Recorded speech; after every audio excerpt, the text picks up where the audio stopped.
Good evening, everyone. Thanks for joining me today. For those of you watching at home, me and my friends are sitting around a campfire here in my backyard. And thank you. Applause for the fire. Good fire. A campfire I thought was going to be a great setting for this speech. This is a speech where I'm going to talk about a very real and very present danger that you interact with on a daily basis. So I thought a campfire would be a great setting for a scary story, and this is indeed a very scary story. I'm going to show you something now. Try to contain your fear, your shock, and your outrage when I show you. I'm about to hand you something that is very, very dangerous. This is a receipt from a grocery store called Publix. Go ahead and take a look at it and pass it around. And tell me if you notice anything unusual about it, except that we spent $50 on bananas. That's not important. That receipt paper is a thermal receipt paper, and it is one of the most ubiquitous forms of receipt printing that there is. How a thermal printer works, I'm actually going to draw a little diagram for you here. The thermal printer works. There's a base layer of paper,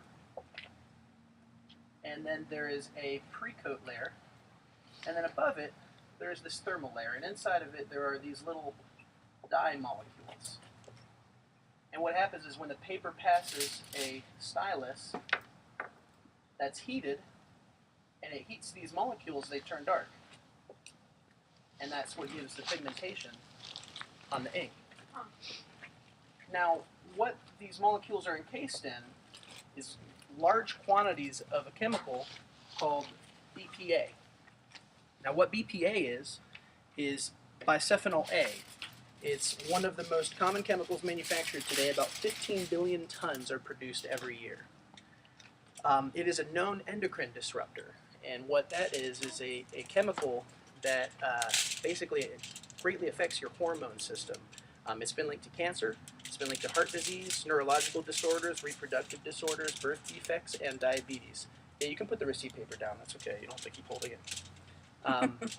While it's most commonly used in the manufacture of plastics and canned foods, the most common contact you have with it is in the form of thermal receipt paper. Now, the amounts that you absorb through your skin typically are, by themselves, are not dangerous.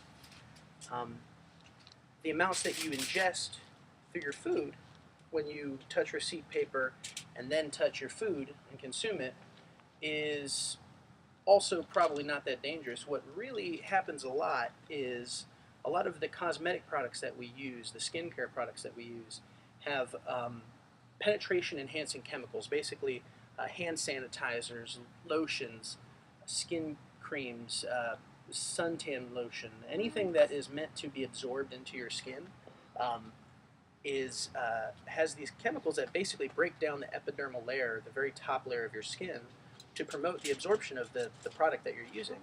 Well, when you have those on your skin and then you handle receipt paper, the amount of the BPA that you absorb increases by 100-fold. What? And it's a really, really serious problem.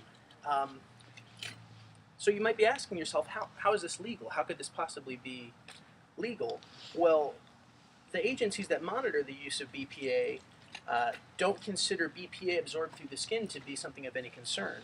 And likewise, they focus entirely on the amount of BPA that you consume or ingest through your mouth. They don't take into consideration the fact that there are so many skincare products that break down that layer of the epidermis and promote the absorption of the BPA through the skin.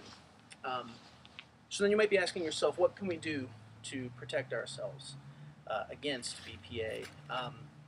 What a lot of people have been doing, and what I've been doing lately, is I've trying to limit the amount of time that I handle a receipt. I take photographs of the receipt with my camera because the thermal receipt printing will actually fade over time anyway.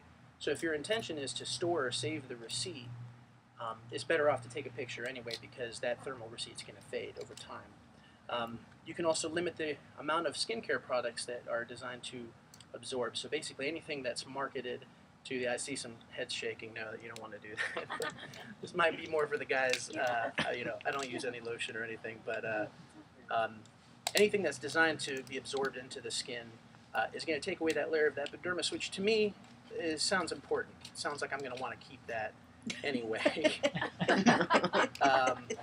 And then also, after you do use thermal paper, especially at a restaurant, if you get a receipt before you eat your food, just wash your hands before you eat. That's going to limit a lot of it. And really, it's the amount of time that you hold the receipt paper in your hand that really affects how much of that is consumed. So I hope the information we've gone over today will help keep you safe and healthy and happy. And as always, I'm grateful for the opportunity to speak to you today. Thank you very much. Have a good night. God bless.